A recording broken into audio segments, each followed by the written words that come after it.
The best personal brands don't just follow generic strategies. They layer their personal brands with depth and distinction. It's what makes them magnetic and memorable.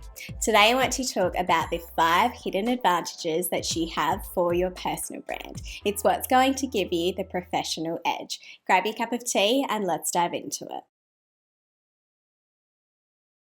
Number 1 is quantify your career.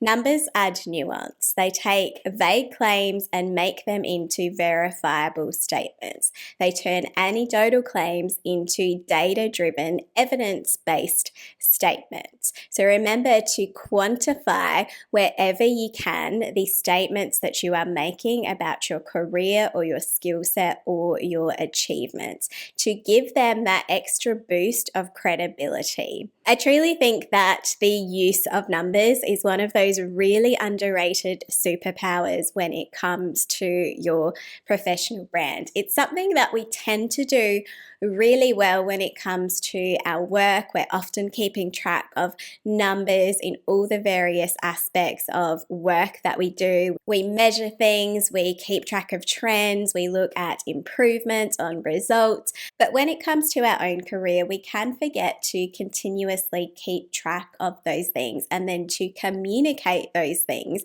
in the appropriate places, such as your resume or your LinkedIn profile, or during an interview where you really want to be able to back up the claims that you are making. So what are some of the ways that you can quantify your career?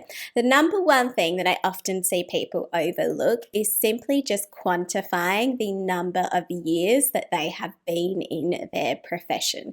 Now, you don't have to have this be necessarily an exact number. Say if you have been working for a really long time, you might want to start to include more sort of rounded off numbers, but saying things like, 5+ years, 10+ years, 15+ years, 20+ years, etc., just really adds to the credibility of your expertise. It's one thing, for example, to say that you have marketing expertise or commercial expertise or sales expertise. It's another to say that you have been in that particular profession for 15+ years, and to be able to back up that claim with a number like that, to be able to give your audience a way to automatically have credibility related to those skills. And you can go further to quantify this even within your career as well. For example, you might be part of a particular industry, say if it is marketing, but maybe you have 10+ years of specialized research experience as a part of that, or social media experience. So you can have the more generic approach to your career, but then you can also break that down into specialized skills and the number of years that you have been in those really key in demand areas in your career as well. There are plenty of other ways that you can quantify your career through your resume or your LinkedIn profile. And these might be things like sales achieved. Maybe it is putting a number on cost savings for a particular initiative that you drove, or a pitch that you drove that was successful and the money that brought into the business. Maybe it is a percentage growth that you increased in sales or social media. Maybe it is the market share that you were able to drive. Maybe it is stats related to digital media in other areas as well. There are just so many things that you can think about when it comes to quantifying your career. There are even things like project timeline. So maybe you delivered a project that is particularly impressive in itself, but being able to communicate the timeline that you delivered that really gives you the edge in the marketplace because it was particularly impressive, or it really showed your ability to be able to act under pressure. Or maybe there is a particular process in your organization or in your business that you were able to take from being a certain time frame on average to reducing that down by days or weeks or months, whatever it is, and you can quantify that and add numbers to that particular claim. Really important, particularly for leaders, can be the commercial responsibilities that you have. For example, the budgets that you manage. You might manage budgets up to a certain amount, or you might talk about the range of the budgets that you manage as well. You can also talk about the audience size that you have as well. So maybe that relates to social media, maybe that relates to a particular community that you lead or are responsible for or engage with. You might also consider the volume of work, so maybe the amount of projects that you tend to do in a particular time, or the amount of, if you're in sales, the amount of, calls that you make a day. Find a way to just consider the volume of your career, and maybe some of these make it to your final communication, maybe they don't, but really sitting down to think about that will help you to understand the advantage that you bring to the marketplace. And what this is going to do is it's really going to take roles and titles that you expect to be able to speak for themselves and turn them into those data-driven highlights, results, and claims that you are making about your career. Number 2 is your early career is your origin story.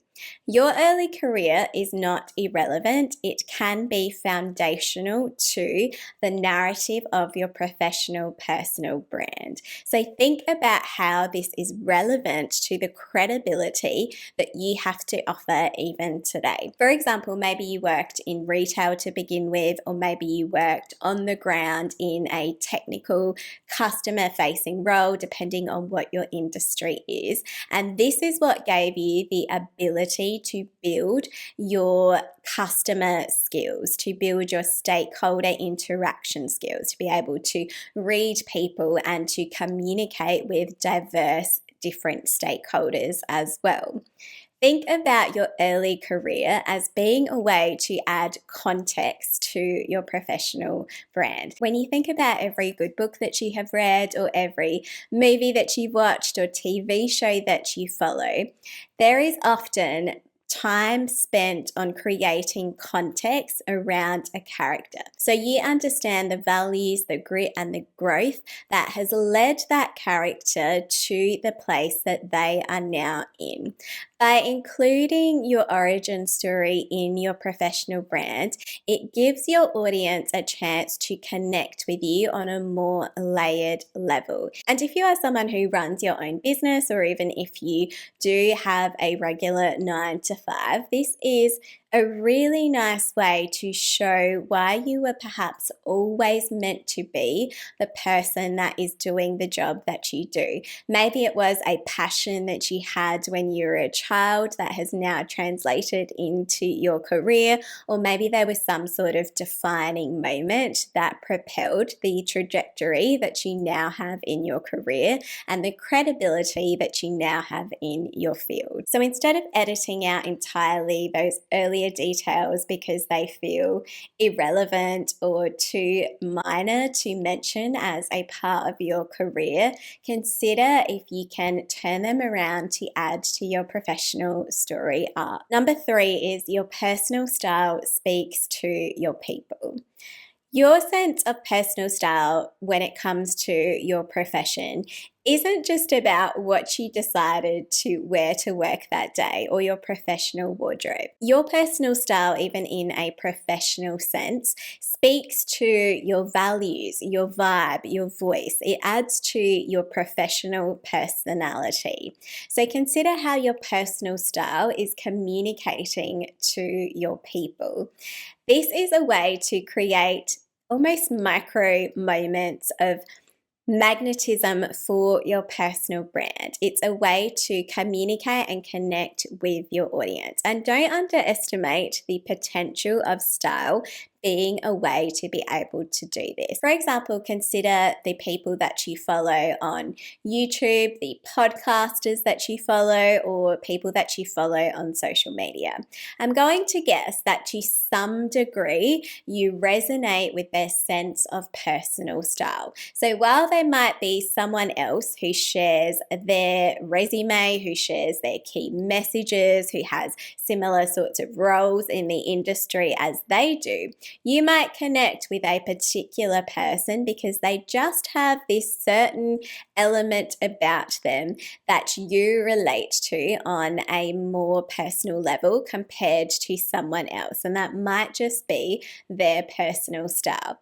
It's like the idea of birds of a feather flocking together. So instead of having this perfectly polished professional style that almost feels like a little bit of a generic front, consider if you can add elements of your natural personal style into your professional style, just as a way to add some personality to the aura that you bring to your professional brand. Number 4 is the off-duty, on-brand appeal of your hobbies. Your hobbies aren't irrelevant, they are revealing. Your hobbies are a way to show that you are a multi-dimensional person. And this isn't about forcing hobbies into your personal brand.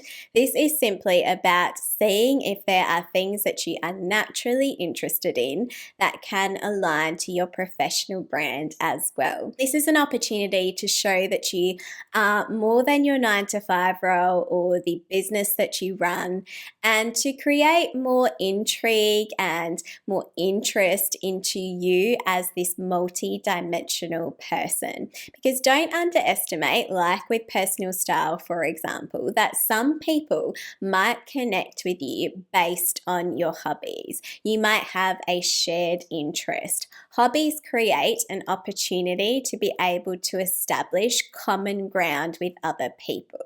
So it's one thing to have all of the professional expertise that the marketplace or a potential customer or employer is looking for, but it is another to just have that little edge that they connect with in something that could seem completely irrelevant to your work. And you can decide where the best places are to integrate storytelling about your hobbies. This might be, for example, maybe not necessarily on a formal resume, but perhaps weaved into your LinkedIn profile. Maybe it is a part of your business website or your personal brand website. Maybe it becomes part of some of the storytelling in your content. But don't underestimate the power of your hobbies to add more depth and layers to your professional brand in a really intriguing way. This is a way to turn your professional brand from this persona that maybe lacks texture and warmth and personality into something that is values orientated and showcases your personality in a more exciting way. And number 5 is leverage your location. This was something that I really started to think about more when I read the book The Unfair Advantage by Ash Ali and Hassan Kuba. In it, they highlight their Miles framework, which breaks down the key pillars of your advantage in the marketplace, the unfair advantage that you have. And the Miles framework goes through all of the various elements in detail, which begins with money, its intelligence and insights, its location and luck. It is your education and your expertise, and it is also your status. But the one that I found particularly intriguing that I feel doesn't get enough attention is location.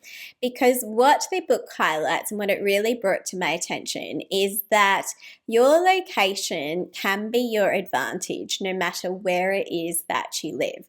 For example, you can live in the epicenter of your industry, which means that you can naturally tap into all of that energy and that organic synergy that will exist there for you to be able to thrive in that particular environment. But also, on the other hand, if you don't necessarily have the advantage of being in, the pinnacle of wherever your industry is. You still might have an advantage if you are in a smaller town or a country where that maybe isn't necessarily the core focus, because it means that you are potentially in a less competitive environment where you have the opportunity to stand out and to have that level of distinction in what it is that you represent. You could take an idea that is thriving in a different region and translate it into a newer idea for your current community. And this might apply for everything from SEO to strategy. But don't overlook the opportunity that your location presents, and don't see it as necessarily a limitation, or if you are in the area that your profession is thriving in, then don't take that for granted either. Consider how you can continue to tap into that energy and turn your location, whether it is remote or central, into a key part of your professional personal brand advantage. Remember, it is the subtle details that make your personal brand memorable and magnetic, so don't entirely edit them out. Consider where they can add value to your professional edge. Thanks so much. For more on personal branding, subscribe for more like this, and I'll see you in the next episode.